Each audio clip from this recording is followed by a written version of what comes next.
दुर्भाग्य है कि देश के आजाद हुए आज 78 वर्ष हो गए हैं, परंतु किसान को जो उसकी मेहनत का फल मिलना चाहिए था वो नहीं मिल पाया।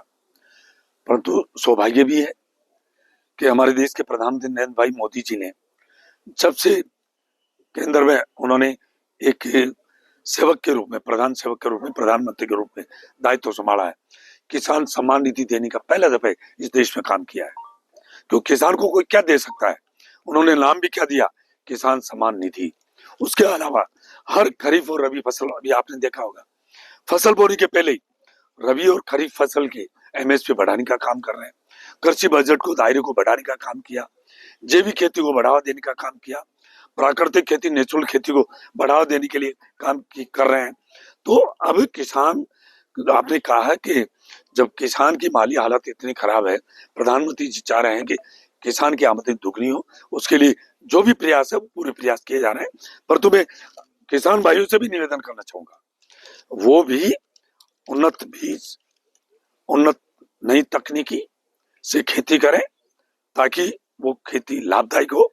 क्योंकि जन जागरण अभियान चलाने का ये जो 15 दिन का काम किया है, विकसित कृषि संकल्प जो अभियान ये चला है, ये इसलिए चला कि हम आम किसान के बीच में जाएं और उनको समझाएं। हमारे साइंटिस्ट, इसमें नेता कम हमारी साइंटिस्ट जाएंगे और किसान को बताएंगे कि खेती को नई तकनीकी से करनी है। इसके लिए हम आए। करने के लिए क्या कुछ योजना बनाई जा रही है? देखिए, जब किसान जब पैदावारी अच्छी करेगा तो ऋण होगा ही नहीं उसके।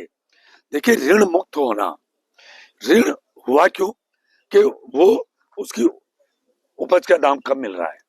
जब एमएसपी बढ़ाई नहीं, मैंने कहा ना 78 साल हो गए देश की आजादी के बाद, यदि 2014 से 2025 तक यदि एमएसपी बढ़ी है, किसान सम्मान निधि दी है, पहले भी यदि देते तो किसान की हालत इतनी खराब नहीं रहती।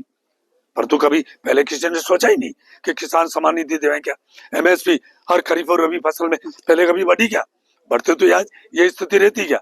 इसलिए अब ऋण मैं क्यों, कर्ज ले क्यों, वो इतना पैदावारी करे, उससे अपना परिवार को चलाए, इसके लिए पूरे प्रयास किए जा रहे हैं। बेंगलोर में जो भगदड़ मची है, खिलाड़ियों ने बताया कि ऐसे रोड पे बैन लगाना चाहिए। देखिए, ये तो बात सही है, कर्नाटक की सरकार को ये देखना चाहिए, जब इतने तादाद के अंदर पब्लिक वहां आई है तो उनको सोचना चाहिए।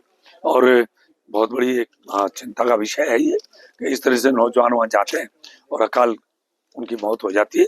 बहुत चिंता और दुख है। इसके लिए कोई ना कोई इसमें नियम बनना चाहिए।